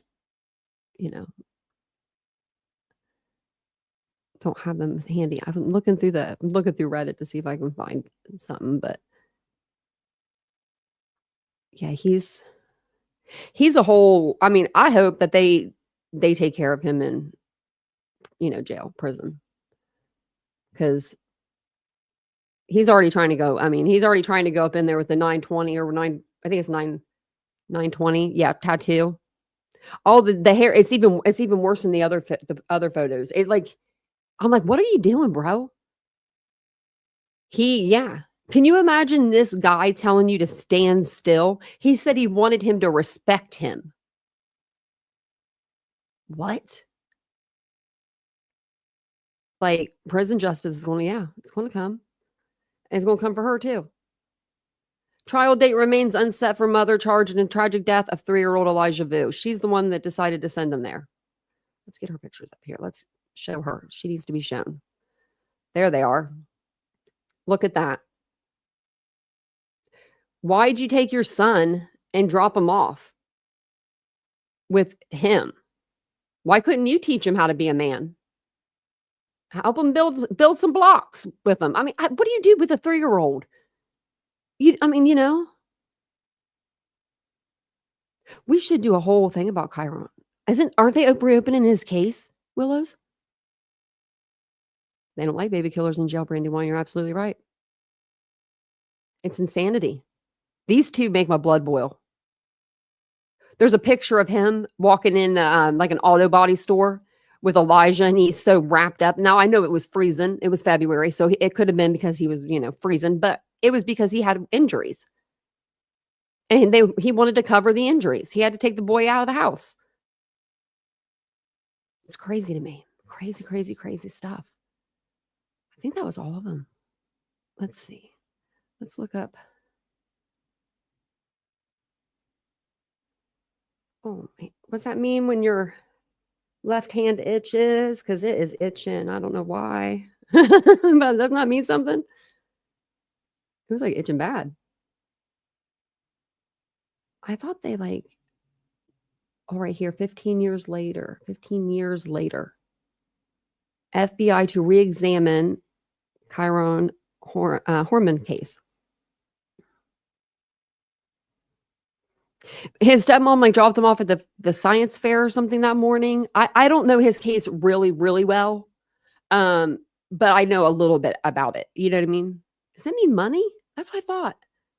Man, maybe it's you guys, but my hand's still itching. Well, bless me with some money. I need to go to the dentist. It was itching though. Maybe that's what I'm gonna play the lottery, Lenora. I'll catch me at the casino tomorrow. Just kidding. I'll be at the slot machines. No, last time I went to the casino, Vincent gave me $100 to go play some slots or whatever I wanted to do. And I literally went to the machine, the ATM, to get my money out. And the ATM didn't give me my money, and it had my card stuck. And I was just like, what do I do? And the machine was flashing colors. Finally got a hold of somebody, and they helped me out, and they helped me figure out how to get my money back, because I had to go to the money place. They had to figure out the transactions. It was crazy. Needless to say, when I got the money back, I didn't spend any of it.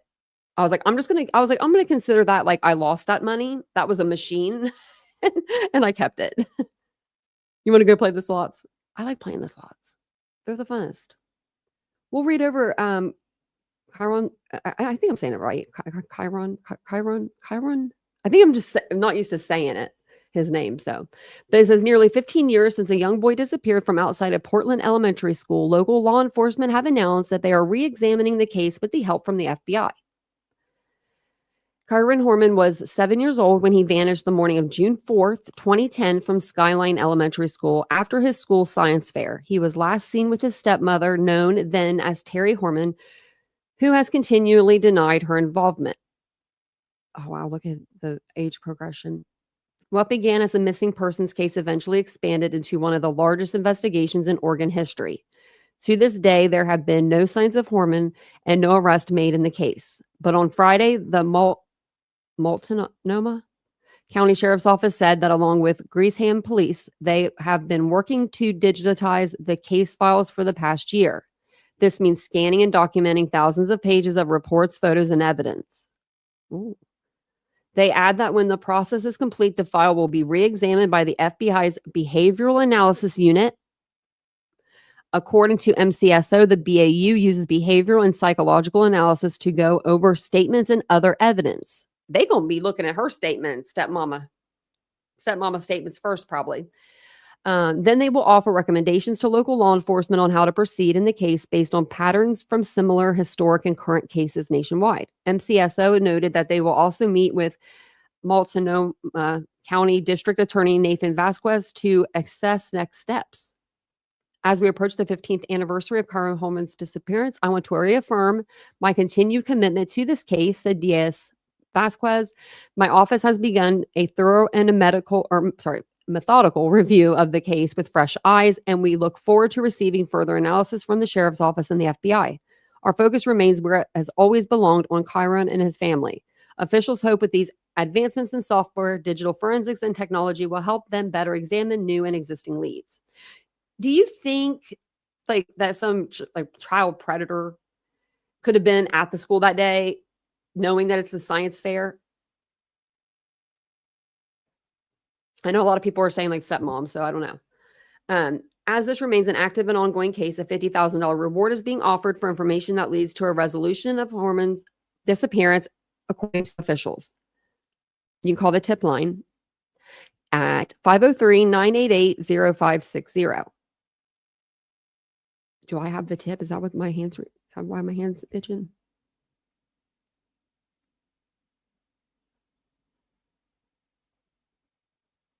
Oh, was it? I remember the case, but I don't remember the case. We might have to do a whole live on them. Oh, really? There's proof that she walked out with him? Okay. I remember it's probably been, when was this case? When did they say it was? 15 years ago? Okay. 2010? I probably haven't heard about this case since 2015. It's been that long since I've heard of it, but I haven't watched anything on it. Do you know what I mean? So I have to watch more stuff, but I do remember the stepmom taking him to school that day and he had a science fair. I remember that part. Oh, look at that. Well, thank you guys. Oh my gosh. Let me look over here. We're at 503.45. Y'all, man, we doubled our goal. Look at that. You guys are amazing. Amazing. I have to put the balloons up for you. These balloons are going to have to go to you guys. I'm just exiting out of all the things there. Oh, you can't even really see my balloons. They're there, though. They're there. They're kind of losing their air a little fast, it seems like. I don't know, though. And those candles aren't real, so don't worry.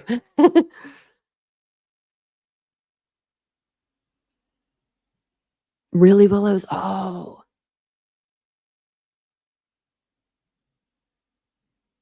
Maybe I'll have to look into that. I'll have to look into that case. Where's my pen? I need to put a thing up tomorrow, the community tab. Tomorrow we're working on the channel a little bit. I've been trying to work on our Discord, and I think I got it's set up. I just got to figure out how to private. I think I have it private. I just don't know how to get you guys in there. So I'm gonna have Vincent help me with that tomorrow. And if not, I'll be on either tomorrow during the day or Tuesday during the day, and we will do open panel, which I wanted to do tonight, and I completely forgot to have you guys come up. And we'll do open panel, and someone can come up and show us all how to use it if you want. So then we have another place. You have another place to chit chat, things like that, you know. Yes, doubled the goal. Can you believe that? I mean, you guys did amazing. Because my community, over here, some of you guys are from the same community, but a lot of the people that come to my community, they don't they're more true crime. I don't know how to explain it. More true crime. You know me, I love my drama. I love my drama. I'll be listening. I'll be listening in. Thank you, Lucy. I appreciate that. But yeah, no, I'm very proud of us today. Today, I don't know. It just makes you realize, that we can do this. We can do good things for the community. I'm trying to learn how to use Discord. I'm so bad at learning new things. Agent tastes like chicken. I'm very proud of this community too.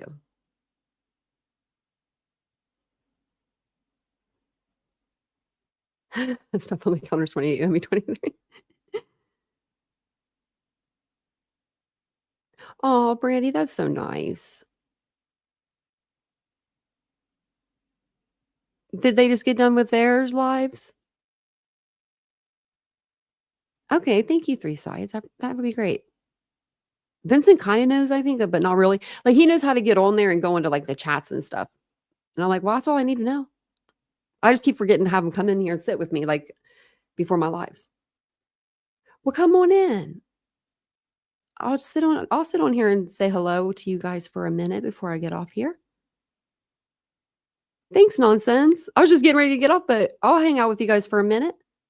That's really awesome. Everybody did so well today on their goals. I was going around like looking at everyone's goal like before my live, and I saw you guys were like way over. I was like, is this all together? And then I was like, no, it's not. So thank you guys. Oh, thank you guys for coming over. I appreciate that. Thanks, Nonsense. We actually just finished with our live. We did 4 different cases tonight.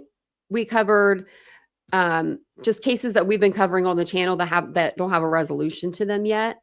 So we covered Elijah Vu, which is a 3-year-old little boy from Two Rivers. I want to say Twin Rivers, 2 Rivers, Wisconsin. And his mother and her boyfriend are now charged with his disappearance and death. He was missing when we started the case back in February of 2024. So that was, wow. Wow. There were so many missing kids last year around the same time. Hey, Dutch, look at all you guys pulling in. We had a lot of missing kids. We had Maddie Soto. We had Audrey Cunningham. We had Sebastian Rogers. We had Elijah Vu. Like all at the same time. She didn't do a fundraiser. Aries, I told you she wouldn't. You come to me and ask me any question. I'll tell you what she's going to do. Tell you what she's going to say too. Danny, I love your little emoji thing. I couldn't get it up fast enough. You must be from Clueside. It's so cute seeing all the little like emojis and stuff that you guys have been making. The bear emojis are classic. I feel like everybody's bear emoji though. Y'all need to do like some dark ones, like dark bear emojis. You know, like they need to have like a black heart, something like a Care Bear with a black heart. Is there a Care Bear with a black heart? There should be. Hey, Ashley. Hey, Marcy. Welcome in, everyone. BHB didn't do one. I knew we were going to do one because obviously it's National Missing Children's Day. And we've been covering Idaho so much, and I was debating. I was like, okay, do I do my stream tonight or tomorrow? Like I was going to like maybe switch off, but then I'm glad I did it. I ended up doing it tonight. We're not all haters. No. And that's the thing. Like the people, they're not haters at all. Y'all are the most giving people like that I've ever come across. I've been in these chats for 3 years now, right? 2 years. It'll be 3 years in September. And I'm a silent watcher for the most part. Like you'll see me come out of nowhere. Like that's just me. Like I will be like in Dutch's or Nonsense's chat, and I'll be in there for a good while watching. And then all of a sudden, instead of saying like, hi, hello, how's everybody doing? Like, you know, having manners, I come in there like a roll tide, like a damn tumbleweed. And I'll say something like, what the hell was wrong with those people? You know, or just like, I just come out of nowhere, I feel like. So if I ever do that, just don't worry about me. That's just me. It's going to help so many families. That's what I was saying earlier. And I say that this is what needs to make the news. This right here. Like this right here. And Chico, I love it. Yes, oh man. You guys are amazing. Like we'll have to see like a total of like how much, because that's wow. Either the thing is we could do things like this once a month. You know, and like today was a Sunday. We raised, that's a lot of money. Y'all raised. Well, thank you for becoming a member, Vibrator of the Rich and Famous. Changed to of the Rich and Famous. I love that. So it says I'm ignoring my 401k. Someone just said earlier, they were talking about like buying a pool and they were, it's so wrong. It's so wrong. It was like some financial guy and he was kind of like, do not follow this guy's advice. But he was an older gentleman and he had this beautiful in-ground pool and he's like, you know how I got it? He's like, I took a loan out for $60,000. He's like, do they call me every day wanting their money? Yeah. He's like, but what do I tell them? Come get the damn thing. Like they're going to come get it. I'm just like, oh my gosh. It made me laugh when I saw that. It made me laugh really hard. I was like, well, I guess that's what we're doing now. We're just buying stuff and we're just not going to pay it off now. Aries needs a totem pole.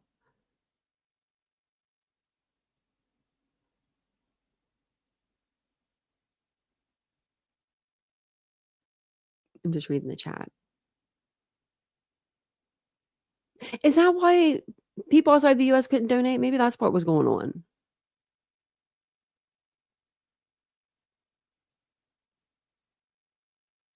Oh, Beej is another. Did you see? Does she have Seth on her thing on her live? I'm curious to know. I saw that there was I was on X. Was that Brandy that put that out on X? It might have been. Might have been Brandy Wine that I saw it, and it was like there was like a post or something, or like saying that he was going to be on there. I don't know if that's who it was that posted it. I only follow a couple people.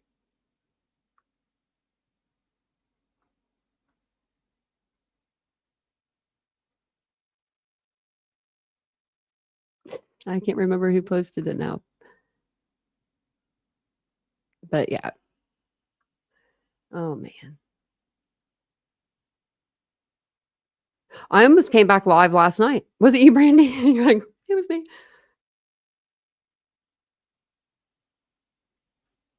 Yeah, we'll be playing. I missed it.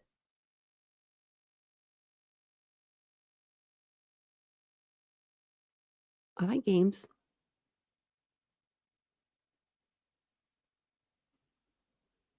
I do our Idaho streams. Oh, educational piece. Oh.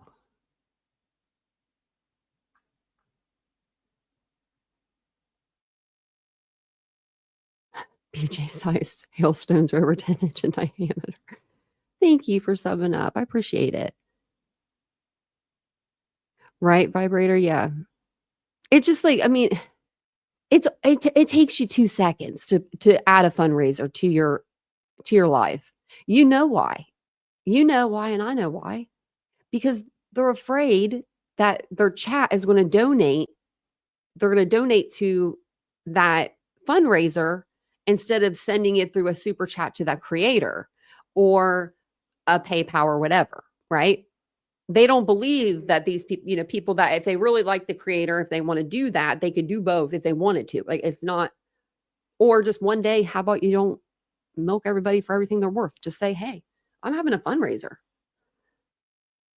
Comes out of their bill money, yep. And I'm always over here going, I tell the truth. I don't talk. I don't get no bullshit with you guys. I try not to. I mean, I try to give you the what goes on the other side of YouTube's, but bless Gigi, they were saying like upwards of 17,000. Excuse my language, you're fine. You guys are awesome. Thank you guys so much for coming over and hanging out with me for a minute. I appreciate it. Vincent's probably asleep anyway. He's been sleeping early. He's been sleepy. It's probably because it's crappy weather. It's not taken from creators. It's not. And it shows like just that you have like empathy. It shows that you are common decency.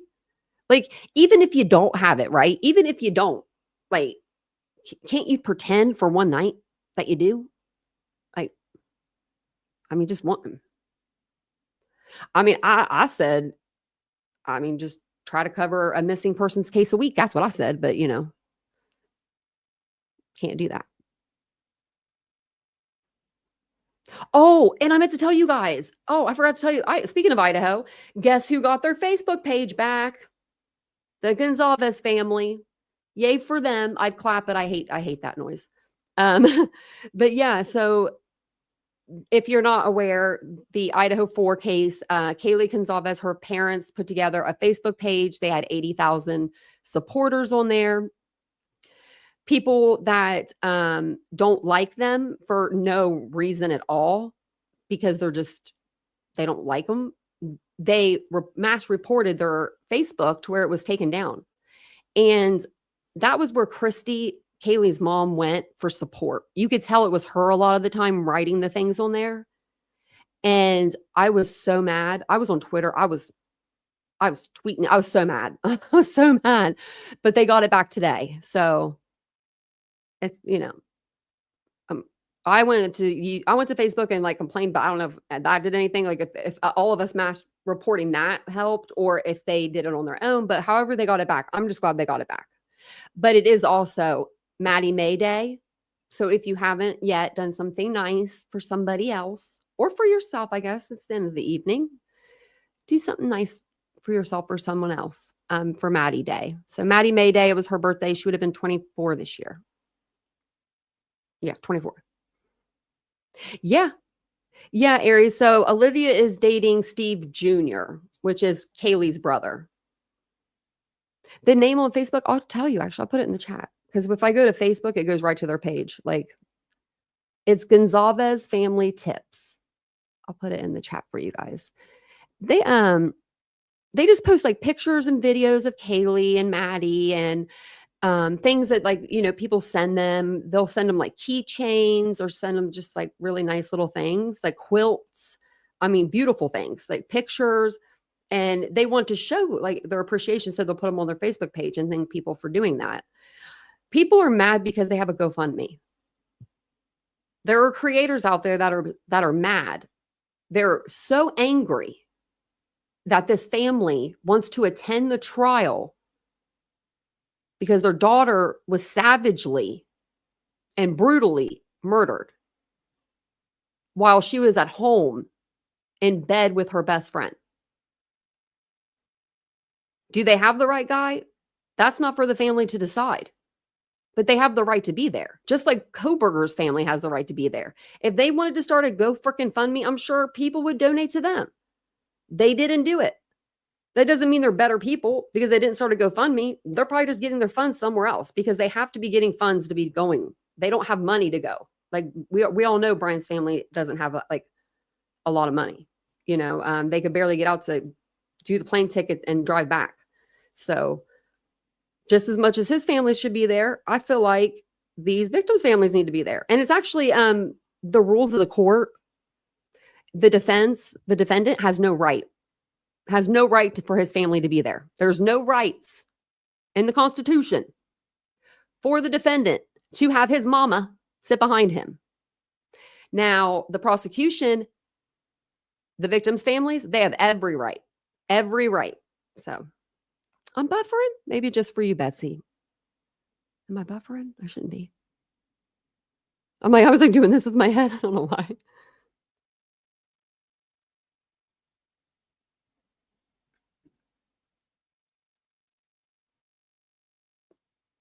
Oh, I missed the part where you guys were talking about the game. I'm so ADHD.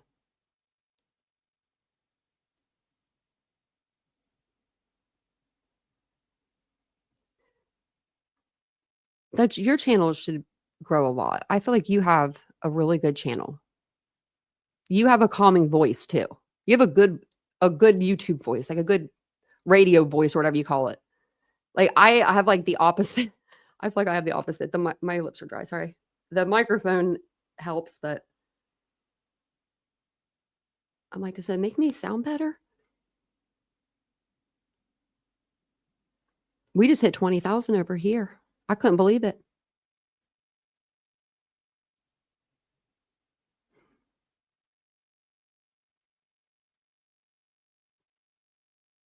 And another case I wanted to do tonight, but I couldn't Like there was just so much I was going to deep dive into that. Brian Schaefer is one I want to cover on the channel. I used to live in Columbus, and that's where he's from, and he went missing. And I actually been to the bar that he went missing out of a couple times, and I don't know how he got out of there without going down the escalator where all the cameras are.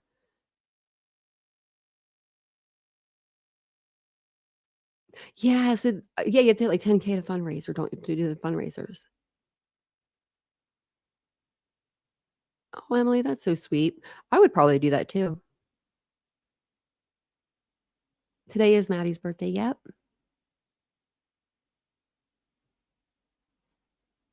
I could probably put it in the chat. Let me see. Let me go over here to YouTube.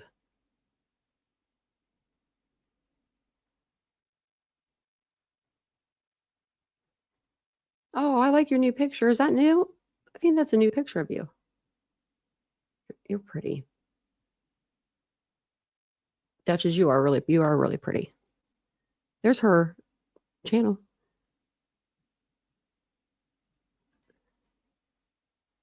Sometimes I gotta go like around a weird way to get Nonsense's channel. I think it's because of that song by Sabrina Carpenter. It like brings up her, and I'm like, but I'm not even there. I'm like, I'm not even subscribed to Sabrina Carpenter. I'm subscribed to Nonsense though. Here's Nonsense's, but you guys just came over from there. But if you didn't, there you have it.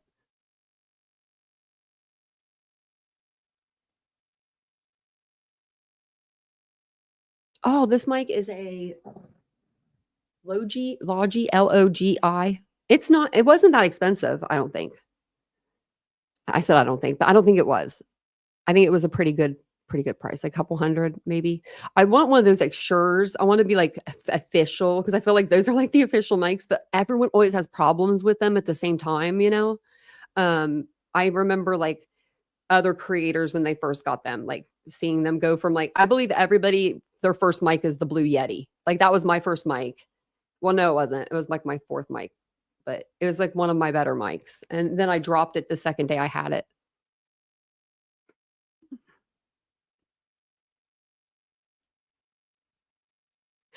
Aries, me too.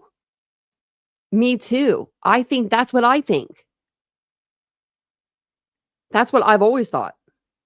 That's crazy. We think the same thing. I just don't see how he went out the escalator. There's a cop always there. I hate that cop, because I used to want to go in there, and I was like 20. You know what I mean?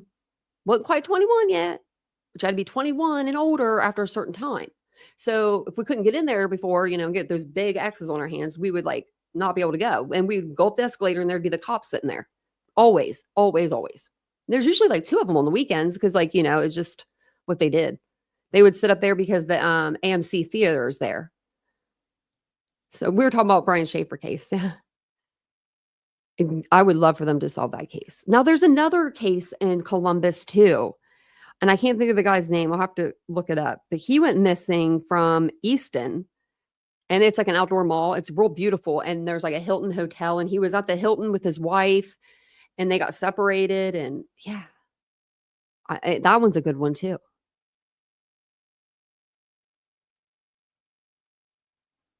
Yeah. Yeah, 3 sides, yeah.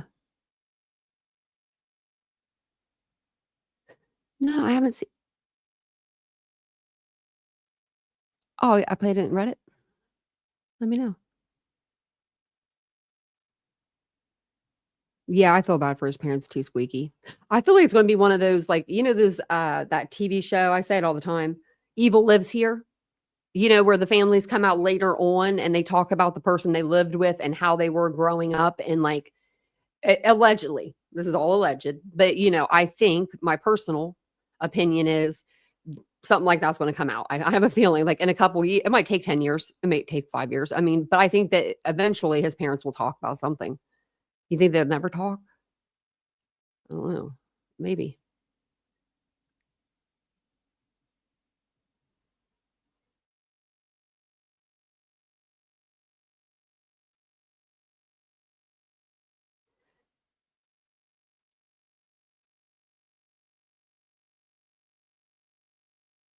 Oh, Oh, for Chris and Katie. Okay. You're welcome. Steel Magnolia. You guys are good at what you do. Oh, I didn't. Oh, he made a song for it, Zero Fox Given. I love that name.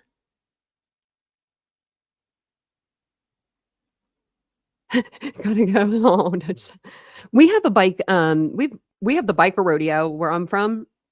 I'm from this small little town. I don't live there anymore. I would never move back. But the Harley rodeo comes in once a year. Memorial Day weekend, actually. So, or is it Labor Day? It's Labor Day weekend. It's the last weekend of the summer. And I love them. I love every single one of them. I love bikers. They are the nicest, coolest, the best tippers you'll ever have, ever in your life. If you're a waitress, you want them to come into your restaurant. They're so nice, usually, never have any problems, but ooh. See, Dutch, I had the good ones. They come into the restaurants. I had they weren't too hellish, but yeah, we had bike week or biker weekend, and I was never allowed to go. My dad made me promise when I was 16. He's like, promise me. And I was like, I'll never go. Because the front of the biker rodeo is all food and vendors and people just being wild and crazy. But if you go to the back where it's marked off, you're going to see everything. Everyone's naked, pretty much. Just going to see it all. It's all going to be there. So my dad didn't want my little eyes to witness that. And I never went. I actually had bikers leave me bracelets for the whole weekend, and they were worth so much money. And I ended up giving them to another girl that I worked with because I knew she had always wanted to go to the biker rodeo but couldn't afford it. And I was like, I'm not going to go. My dad told me I wasn't allowed. So yeah. What's the link?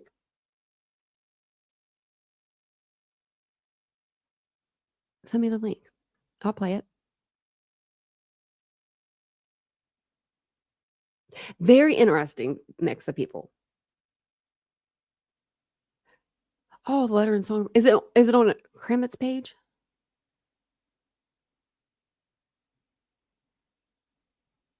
Let me see if I can look it up. I think. Oh wait, no, that's not. Where is it? This? No. Yeah, you have to send it to me. Or if you could tell me where to find it.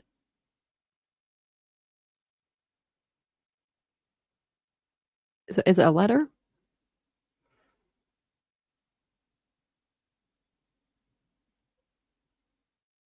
If not, I can go to Nonsense's page and see it. Or if you want to send it to me. Sturgis, no, it wasn't. It's a little small town called Chillicothe in Ohio. I can't find Kramit. I bet I'm spelling it wrong. Let me see. No.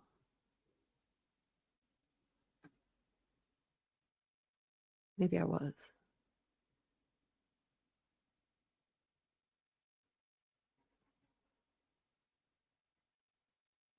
That's not. There's a there's another Kramit one here. Oh wait, here it is. Kramit, I'm not Clue or Cletus. This is a different one he made, but okay. So let's go. Is the letter? Okay, I don't know where the letter is, but I do see the video. Okay, so the video. Let me pull it up for you guys. Is this going to make me sad? Because I haven't talked about Sebastian in a long time. Just because it's hard. Okay. I have to subscribe. I thought I was already subscribed. Okay. Let's listen to this. Kramit, I'm going to drop your link in the chat too. Here, and this is for the video too. Okay. So is this it? Bring Sebastian home. We support Chris and Katie. Oh.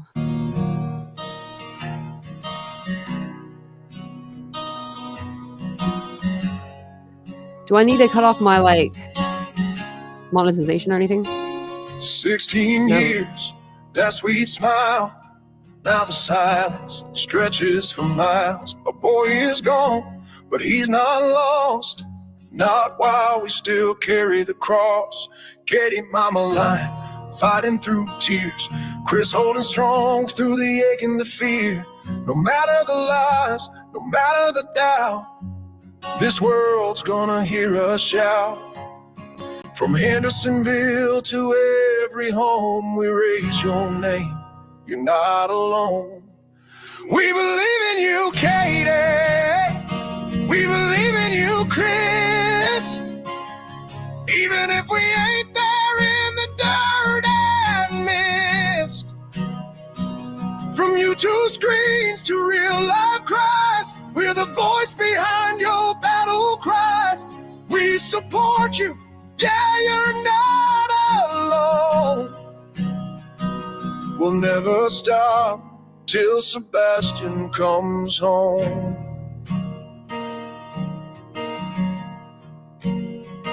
Yeah, the internet's full of noise and games, but some of us ain't playing for fame. We're here for truth, we stand for right. We're loud as hell in this digital fight. There's a whole damn army online tonight who know your pain, who hold the light. Even those who can't walk your ground are screaming with you, pound for pound. We see the heart, we see the cost. We'll fight like hell for what ain't lost. We believe in you, Katie. We believe in you, Chris. This whole damn world's got your back in this. We don't need boots to make it loud. With thunder rolling through the cloud, we support you. Yeah, you're not alone. We won't rest till Sebastian comes home. To every child who's still out there, to every parent gasping for air, YouTube ain't just drama and fights. Some of us are here with hearts in mind. This song ain't just sound, it's a promise. Katie, Chris, you are not alone. We're standing behind you. Sebastian, we're bringing you home. We believe in you, Katie. We believe in you, Chris. You're the reason we fight. We scream, we persist. On this day for the missing and brave, we light a candle, we dig a grave. For fear, for silence, for standing still, we'll fight with love, we always will. We support you, yeah, we'll never roam. He's out there somewhere, and we'll bring Sebastian home. Bring him home. Man, y'all did me dirty with that one. That's sad.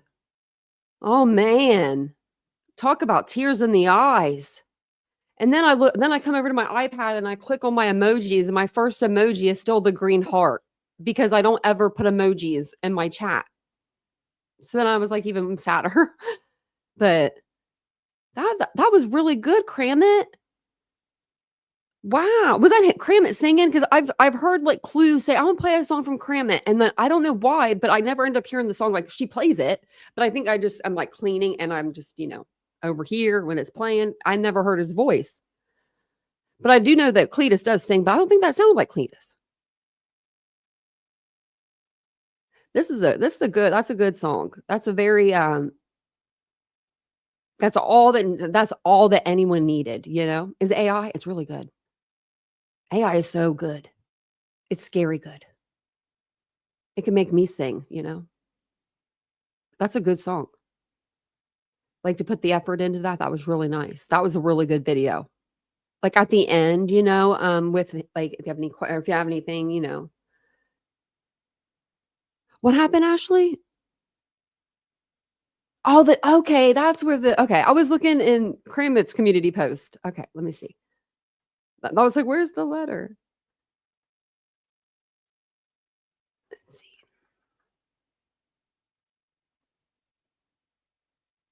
Oh, this is from Chris and Katie. Oh gosh. Okay. Let's read this. Please let everyone know that we have been listening all day. We are so grateful to see all of those who care about the missing. We are blown away by the participation of everyone. There is always a flame that burns for every missing. Families are waiting for that day where they are reunited with their loved ones. We pray and hope all of the fundraising will help NCMEC bring closure to everyone. May God bless. May God bless and spread love to everyone from our family to yours, Chris and Katie. I'll share that. I'll repost it.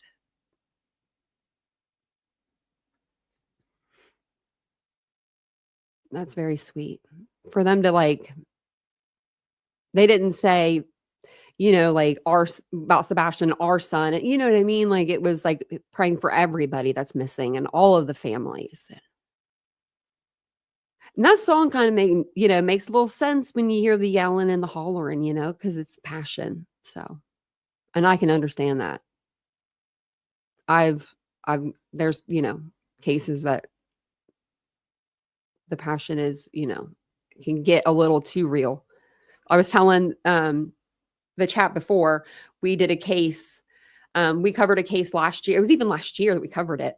And the mother of the girl that we covered, she reached out and thanked me for my coverage. And it meant a lot. It meant a lot to me. That was the best comment I've ever gotten. I should take a picture of it. I should be, so I don't lose it. Oh, New Orleans, 5 suspects. But then Ashley was saying something. Okay. Shooting in Little River, South Carolina. Wow. Well, let me put this song back. This is the link for his song back in the chat if you guys want to listen to it again. Thank you guys all for being here. Yeah, gracefully. Yeah. I love that, Trixie. That's a good one. I know. I had tears in my eyes. I'm a sentimental person though. If y'all bring me in a country song from the 90s, I will cry every time. I don't even care if it's not even a sad song. Strawberry Wine. What's sad about that, really? I will cry like a baby. And if my brother's listening right now, he'll know why. But yeah, I can't listen to country music. It makes me so sad. You did good. I don't even know. I think I know how to do it. Yeah, I can redirect, but mine always comes up mine. I think I need help with my redirect thing. We'll have to see how much everyone put together. I mean, that's amazing. I mean, really amazing. I only put in an amount because it told, like I said, goal amount. And so I was like, okay, we'll do 250. We did 575.75. That's amazing. And we've done this is the most that we've done on any fundraiser. Our first fundraiser that we did for missing and exploited children, we did 466.20. And I was blown away for that one. I was like, oh my gosh, you guys did so good today. I mean, it's all you guys, And I love you guys and I appreciate you guys. Well, most of you, some of you are savages. Like Squeaky. Just kidding. I do like Squeaky. Dreaming of blue skies. That's what Ashley just said. I ain't never leaving my house neither. Oh, that song made this grown man tear up. I think we could do it. Right, Kenna? Yeah, right. Then there's BJ. And the thing is, her chat will be full. I don't get it. I don't get it. I don't even get the hate watching. I hate watching on another channel. You know what I mean? I get angry. I get angry. I don't like getting angry. I don't like getting fired. I don't like to get that fired up because well, sometimes I do, but I try not to. Oh yeah, me too, Chicos. Well, she was trying to come this way for a minute. And she did a live on me and did some other stuff. And I just didn't engage And then and neither did her chat. Her chat was like, who's that? Doesn't she do true crime? Brandy Wine, I would never want to piss you off. You're like the FBI. I don't know how you get some of the stuff that you get, but I get on Twitter and I'm just like, oh my gosh, Brandy done did it again. It's so funny.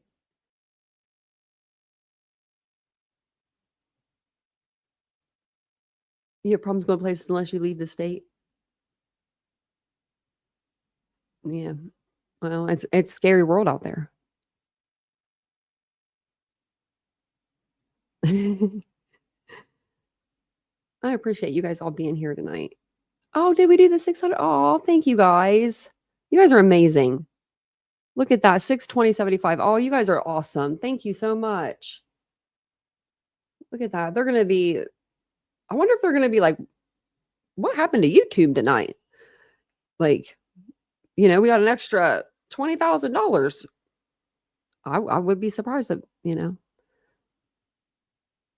Yeah, everybody did such a good job tonight. Like, and all we didn't even have to really work together. But we did. You know what I mean? Like, we didn't, but we did. Like, it was like just in unison, right?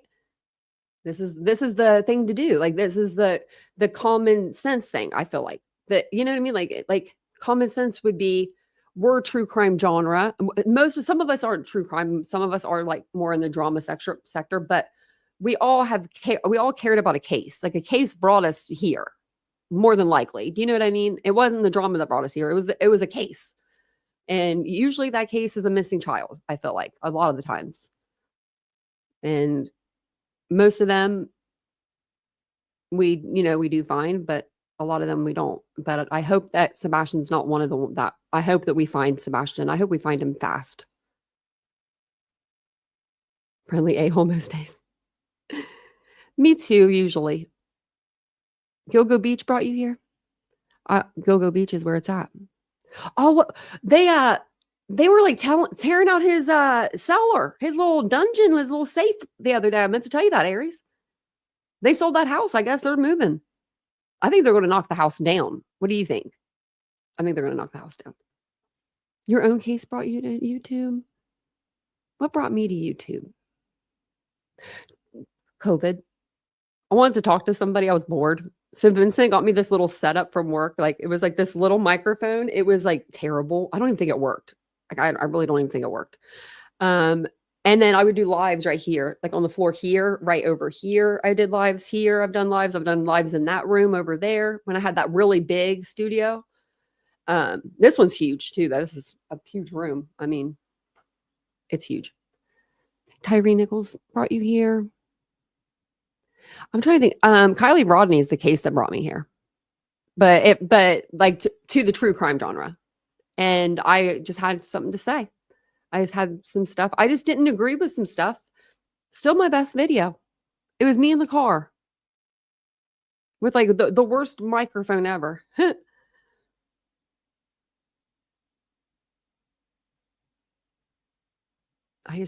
I know George Floyd. I was watching stuff about him earlier today, actually. We had his memorial on our TV all day. So retirement brought me to YouTube. Oh, run, go back to work.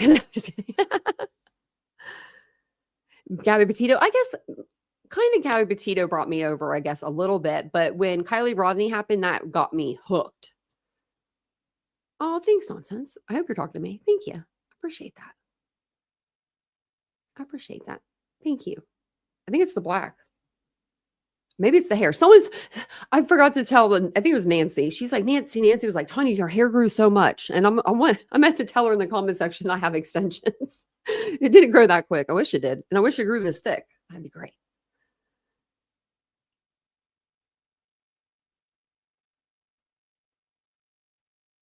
Me too, Emily. I love this with the channels. Oh, Kenna, it's on Nonsense's page.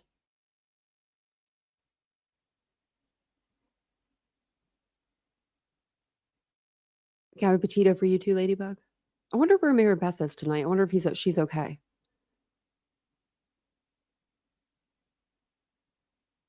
Oh, thanks, Black Widow channel. I appreciate it.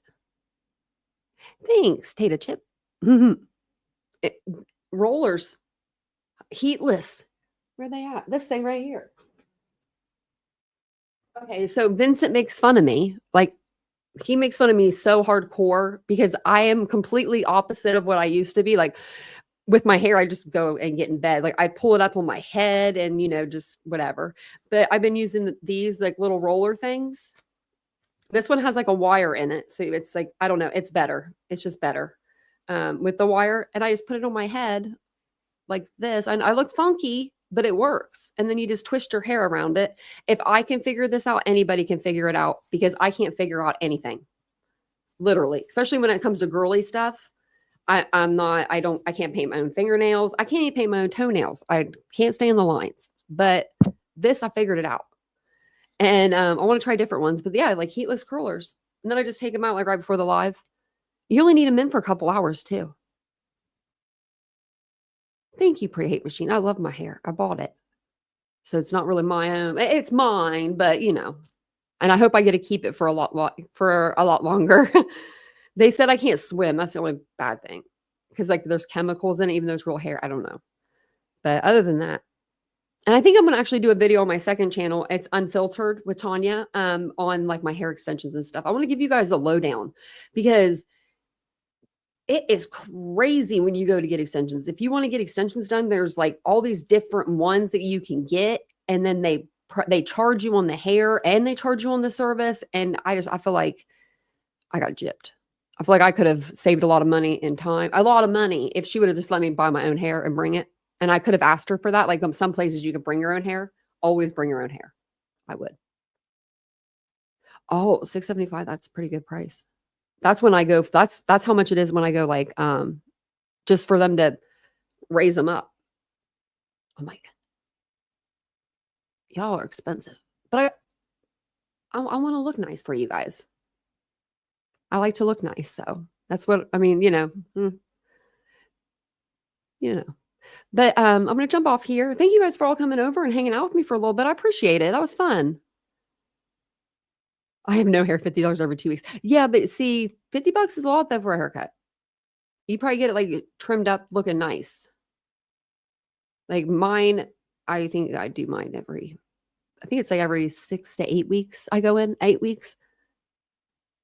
Oh, that's how much I raised. I was like, no, that's like every time when they want to raise my hair up. That's amazing. That's a lot of money. Thank you guys so much. Wow. I was thinking that's a lot.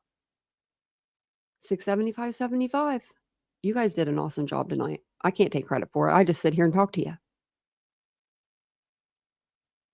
See, so Captain, you kept your length as a male. Okay. So, I want to keep my length. And a lot of women, when they get older, they cut their hair short. I don't want to do that. I don't know. I don't want to. Yeah, make sure you come back for my Idaho coverage.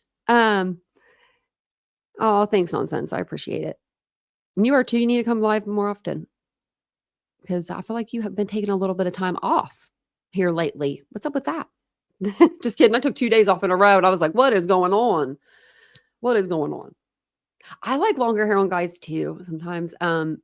Vincent's getting gray. A lot of gray. I mean, it's handsome. I love it. I think he's handsome. But he hates it. So he's been shaving his head. Like he's using like the 1/4 inch or something. I don't even know. Really? And you're 63 and your hair's to your waist? See, I hope she's okay. She would have wrote me if she wasn't. She's probably just taking a night off.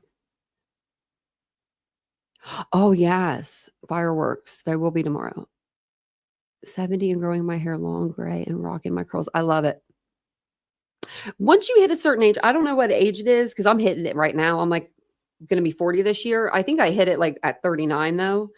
The age where you kind of you do things for yourself. You don't really care what other people think. You know what I mean? You're like, I want short hair. I'm going to get short hair. I want long hair. I want to have long hair. Like, I don't know. I love this age. I know. I saw that you went to Florida. Oh, yes. And I saw that you went to be with your friend. That was so nice. That's what she had. Oh, bless her.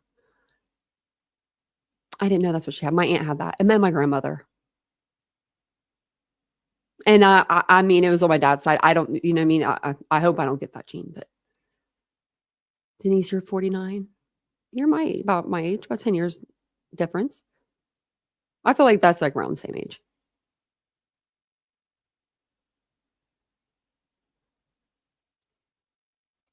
CJK, I would use, so I would take my hair and I would probably like tease it towards the back, like in the back of it, like take it and tease it down, like downward, and then put the hair clip in it, and it'll probably stay in like a lot better for you that way. That's what I mean, I have thin hair, like I have fine hair, not thin. It's like fine. I got a lot of it, but it's like really fine. Gray is the new blonde. Mine are like back here. I don't know if I can even show them. They're not even going to show up on camera. My head looks red though. I don't know why. They're not showing up on camera for once, but when I'm sitting here by myself, I'm like plucking them out. I know you shouldn't do that, but I know I pull mine out. See, my hair is like thinner. It's just, yeah.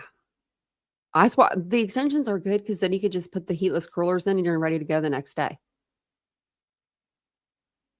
You have natural thick hair? I wish I had thick hair. I really do. I would love it. To ride a dolphin. You guys swam with the dolphins, didn't you? I think I saw that. You look like you had fun. And you guys, I'm sure, very needed and deserved. You know, we used to go to California. We still do. We go to California once a year, but we didn't go last year. This year, we haven't talked about it. But I have to at least get him out there to see his mama. So, CJK, so if I were somebody and I wanted to try an extension, get the one, what's it called? It's like the halo extension, and it goes in your hairline. It's like a thin piece. Okay, so I don't know how to explain it. It's like a rubber band, like a clear one, really thin, like a fishing wire, and it has hair on it, and it just goes right into your like hairline, and then you move your hair like around it, and it works really well. If you just want something for like a little extra volume. Yeah. Yeah, I think it's called Halo, like Halo extensions. And then you can, you know, you can even try like a cheaper one if you wanted, you know, like I'm sure they make them like a little bit cheaper, and you could try it to see if you like it, but they stay right on your head and everything. Like I know a girl that she has like a crap ton of money, like crap ton, like she can go get extensions or whatever she wants done, and she uses that Halo and she swears by it. Not the game Halo, no. But I do like watching people play video games. I don't know why. It's kind of like a movie. But thank you for being here tonight. I do appreciate you guys. Thanks for helping us make the goal. You guys made the goal. That was all you. I'll refresh and we'll see what we did. So we did 675.75 this evening. So that'll go to the National Center for Missing Exploited Children. I don't have to do anything at all, which is even better. Just goes. But I appreciate you guys being here. I'll be back on tomorrow. I might do a day live, if not Monday. Not tomorrow. I'm going to do one Tuesday, because I want to do one on my second channel. And I'll put it on the community tab, and I'll put the topic that we're going to talk about and all that. Because I still have to tell you my story about my accident. I still want to tell you guys a couple other little things. Or we can just have an open panel and talk about whatever. We can shoot the shit. That's what we do on that channel. So thank you for being here tonight. I appreciate it. Thank you for donating. Thanks for just coming in, hitting the like button. Thanks Nonsense and Duchess for coming over and, you know, bringing your crowd with you. I appreciate it. And I'll see you guys all later. Bye, guys.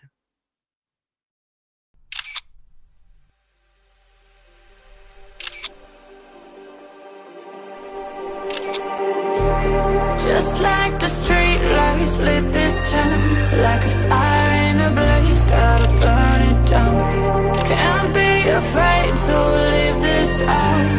We got this far, don't know how.